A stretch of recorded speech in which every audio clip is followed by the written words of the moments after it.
Às vezes não nos conhecemos. E quem és tu, segundo a visão espírita? Como é que nós podemos conhecer-nos melhor? E temos como orientação a questão 919 do Livro dos Espíritos, do conhecimento de si mesmo. Allan Kardec pergunta aos espíritos: qual o meio prático mais eficaz que tem o homem de se melhorar nesta vida e de resistir à atração do mal?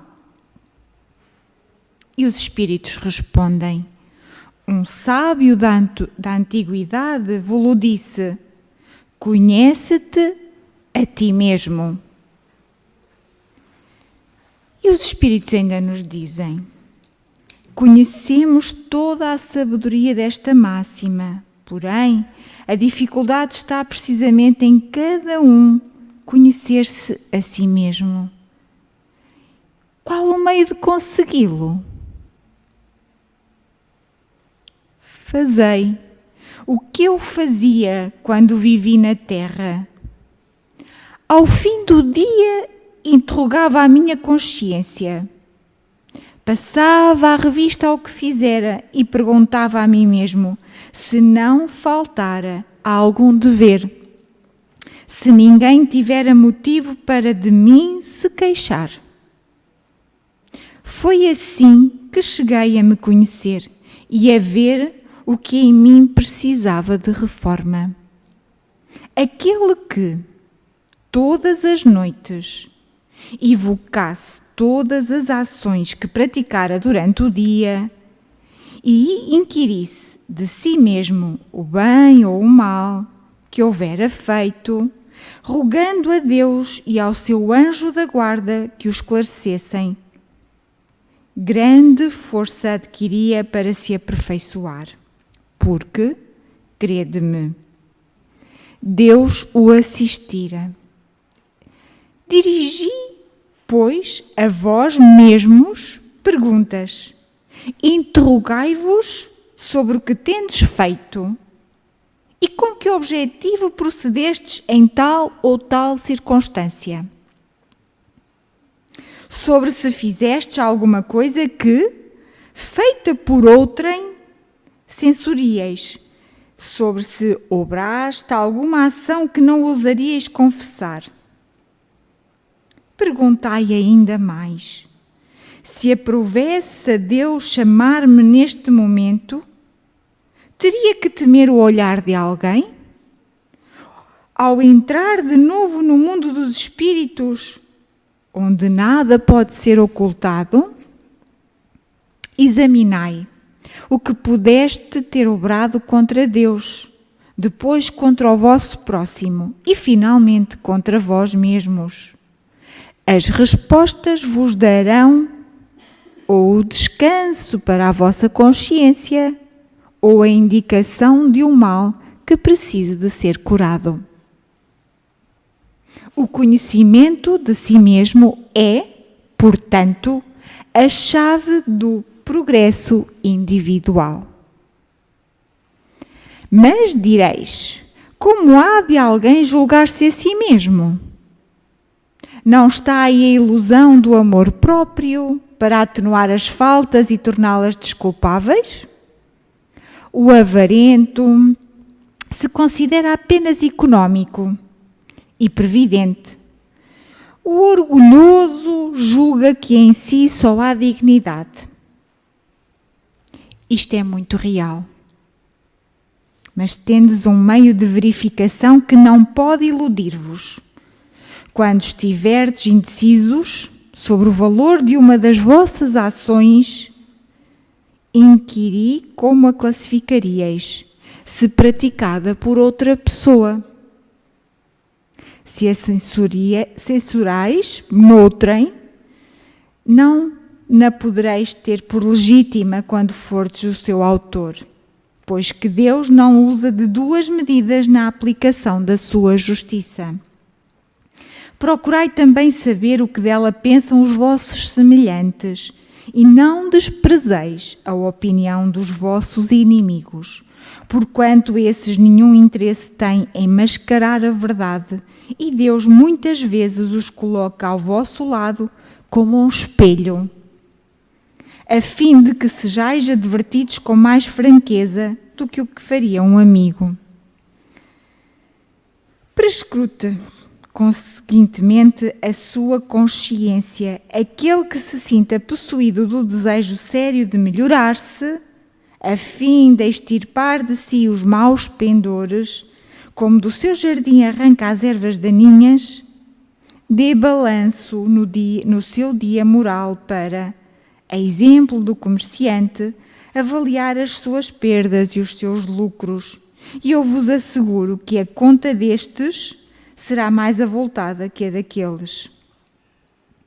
Se puder dizer que foi bom o seu dia, poderá dormir em paz e aguardar sem receio o despertar na outra vida. Formulai, pois, de vós para convosco questões nítidas e precisas, e não temais em multiplicá-las. Justo é que se gastem alguns minutos para conquistar uma felicidade eterna. Não trabalhais todos os dias com o fito de juntar haveres que vos garantam repouso na velhice? Não constitui esse repouso o objeto de todos os vossos desejos, o fim que vos faz suportar fadigas e privações temporárias? Pois bem, que é esse descanso de alguns dias, turbado sempre pelas enfermidades do corpo, em comparação com o que o espera o homem de bem. Não valerá este outro a pena de alguns esforços? Sei haver muitos que dizem ser positivo o presente e incerto o futuro. Ora, esta é exatamente a ideia que estamos encarregados de eliminar do vosso íntimo, visto desejarmos fazer com que compreendeis esse futuro, de modo a não restar nenhuma dúvida em vossa alma.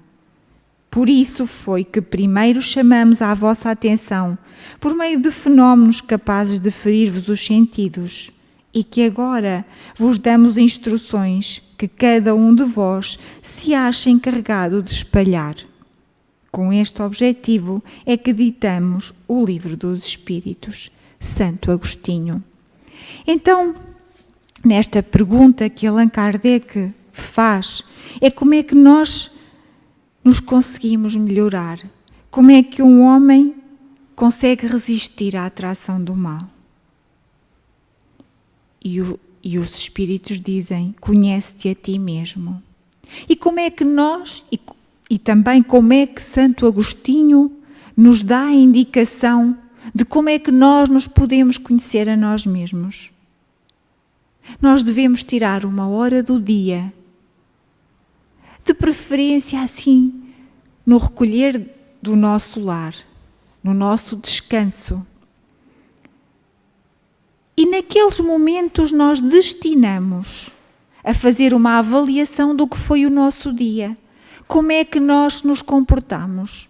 O que é que nós fizemos aos outros? Se tudo aquilo que nós fizemos aos outros, gostaríamos que nos fizessem a nós? Porque nós já conseguimos distinguir o bem do mal. Nós já sabemos o que é certo e o que é errado. Logo, quando nós temos determinadas atitudes para com os outros e para connosco mesmos, nós sabemos avaliar. Sabemos dizer se fomos corretos ou não.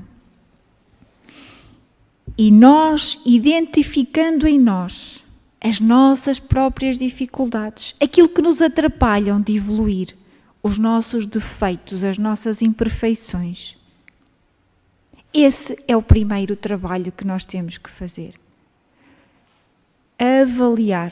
Avaliarmos-nos a nós, interrogarmos-nos. Porque nós vamos nos conhecendo de acordo com aquilo que nós somos, com aquilo que nós fizemos, com as atitudes, com os nossos pensamentos, com as nossas tendências. E nesse aconchego do lar, que nós possamos fazer essa avaliação sincera, desprovidos do orgulho, desprovidos de sentimentos em que nós culpabilizamos os outros pelas atitudes que tivemos.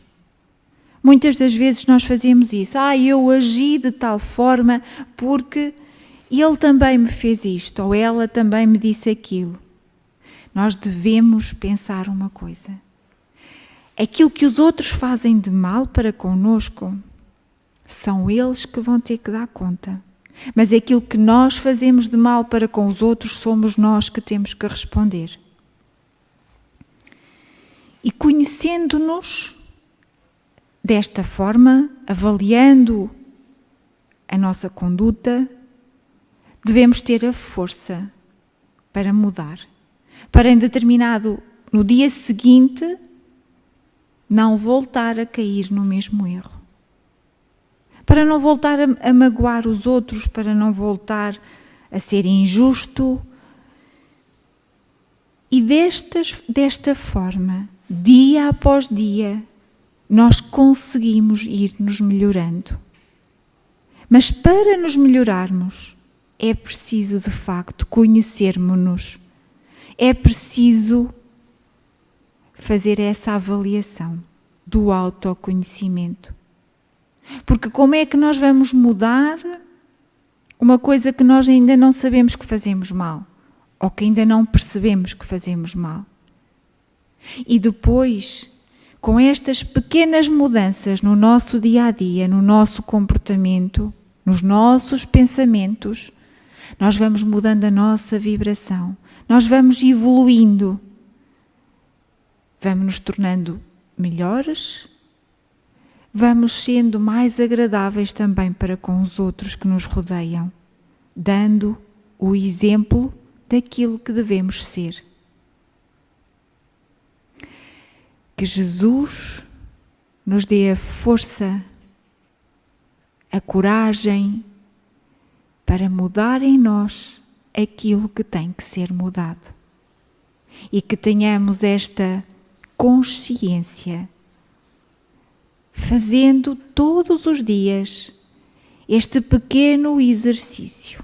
Convido-vos a todos a fazer este exercício diariamente. Porque vale a pena, meus irmãos. É isto que Jesus nos ensina, é isto que a nossa doutrina nos orienta para o nosso aperfeiçoamento. Que Jesus vos abençoe. Muito obrigada pela vossa atenção.